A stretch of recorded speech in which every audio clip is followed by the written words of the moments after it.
Apalagi para santri, tadi sudah saya katakan, Anda ini murid pondok pesantren. Ini kedudukan Anda lebih strategis lagi. Bisa menjadi pemimpin agama, bisa juga menjadi pemimpin negara, saudara. Sekurang-kurangnya kalau orang masuk pesantren yang ada di kepalanya, bayangannya ke depan, mudah-mudahan saudara bisa menjadi ulama yang mengamalkan ilmunya.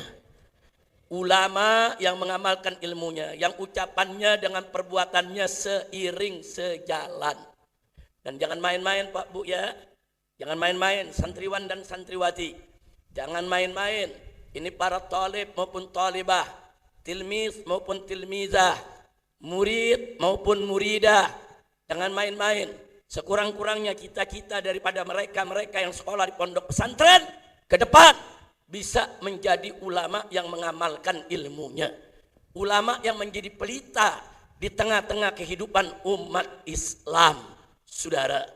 Dan ini cita-cita yang luar biasa, cita-cita yang agung, bukan jadi presiden, bukan jadi menteri, bukan jadi pejabat, tapi cita-cita yang agung adalah menjadi ulama. Itu cita-cita yang begitu agung. Kenapa? Sebab ulama itu punya kedudukan yang begitu tinggi di sisi Allah, di sisi Nabi, begitu juga di tengah umat Islam.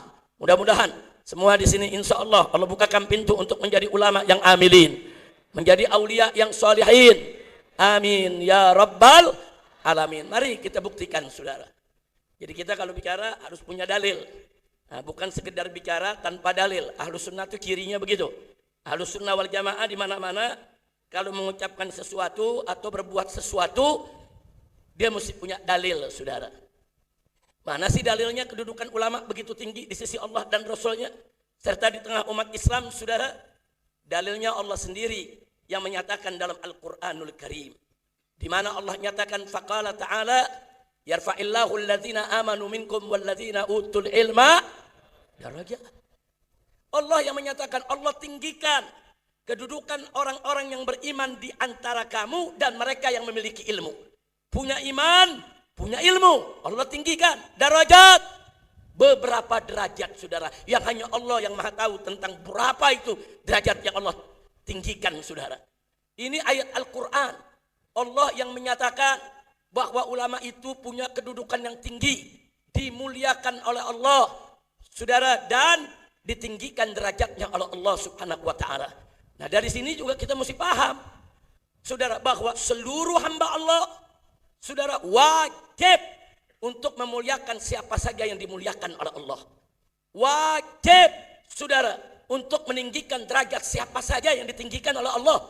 Nah, kalau Allah sudah menyatakan Allah meninggikan derajat ulama, Allah memuliakan ulama, maka wajib kita memuliakan ulama dan meninggikan derajat ulama. Wajib.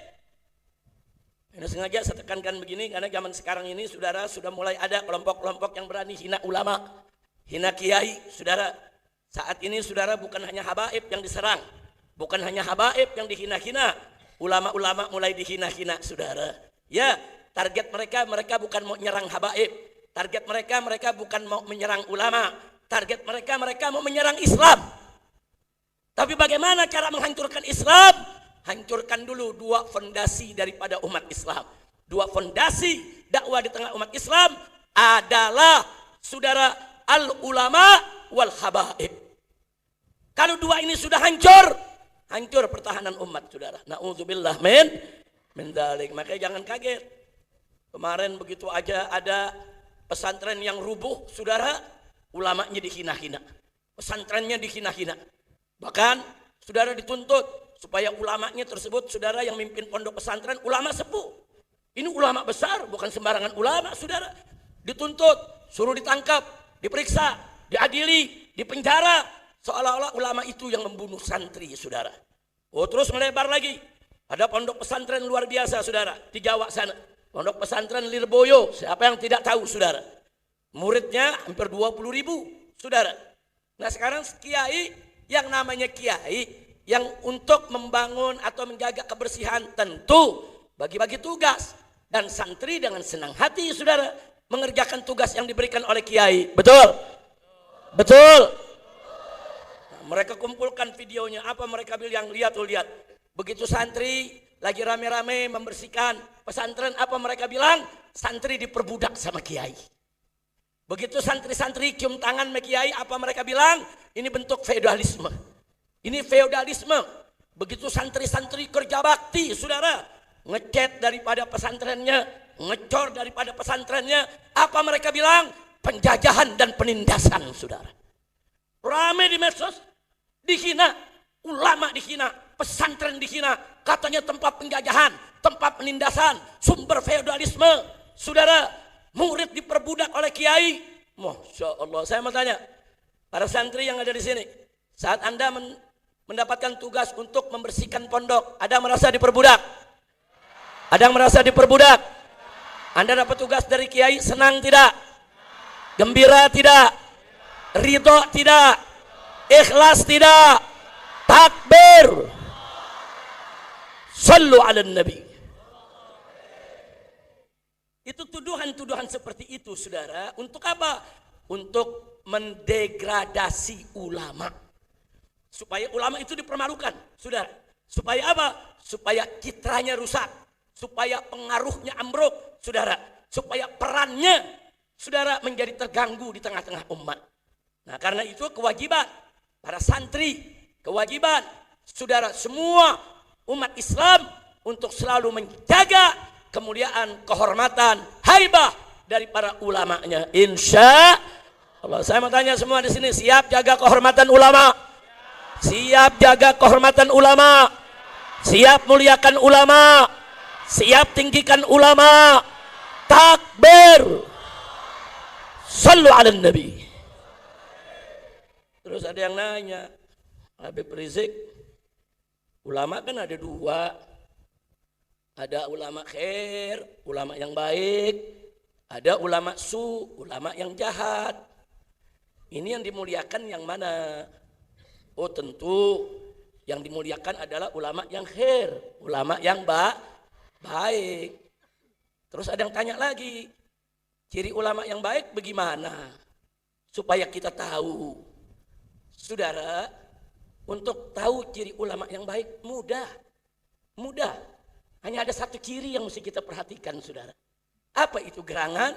Allah berfirman dalam Al-Quranul Karim, faqala ta'ala, innama yakhshallaha min ibadihil ulama. Sesungguhnya hamba-hamba Allah yang betul-betul takut kepada Allah adalah al-ulama. Allah kasih kabar kita, ulama yang baik itu ulama yang takut kepada Allah. Jadi kalau kita mau tahu ada orang disebut ulama, saudara, betul gak dia ulama yang baik? Simple, lihat dia takut kepada Allah atau tidak.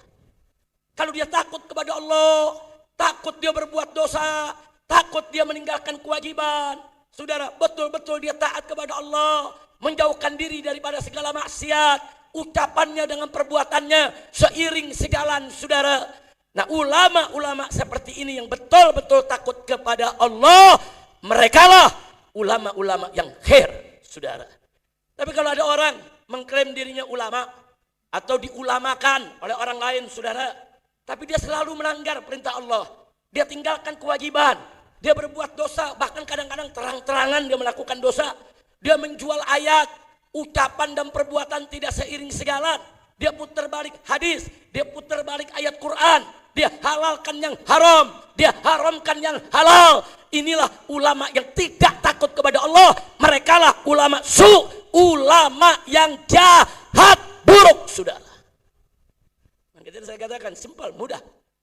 Kamu tahu mana sih ulama yang baik, yang enggak baik? Ulama banyak, saudara. Nah, cara mengenalinya lihat aja, dia menghalalkan yang haram apa enggak? Dia mengharamkan yang halal apa enggak? Dia mengatakan yang hak itu hak, yang batil itu batil apa enggak?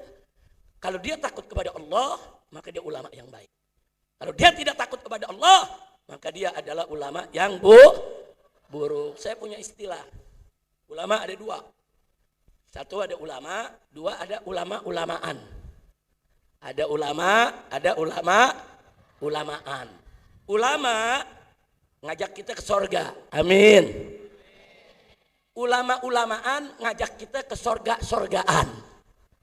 Ulama-ulamaan ngajak kita ke sorgaan. Nah, saya mau tanya nih semua santri, mau masuk sorga-sorgaan atau sorga? Mau masuk ke sorga apa sorga-sorgaan?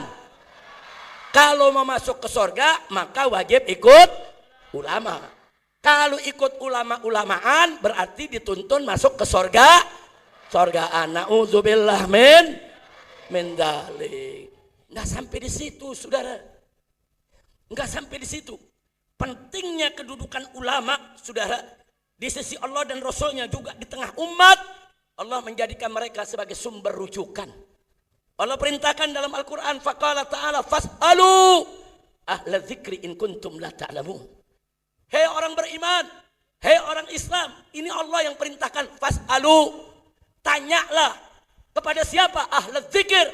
Siapa itu ahla dzikir? Al-ulama wal fuqaha, orang-orang yang betul-betul menguasai urusan agama. Kata Allah, tanya mereka, in kuntum la ta'lamun, manakala kamu tidak tahu tentang sesuatu. Jika kamu tidak mengetahui tentang suatu perkara, apalagi dalam urusan perkara agama, Allah yang suruh tanya ulama. Nah ini dalil betapa pentingnya kedudukan ulama di tengah umat Nabi Muhammad Sallallahu Alaihi Wasallam.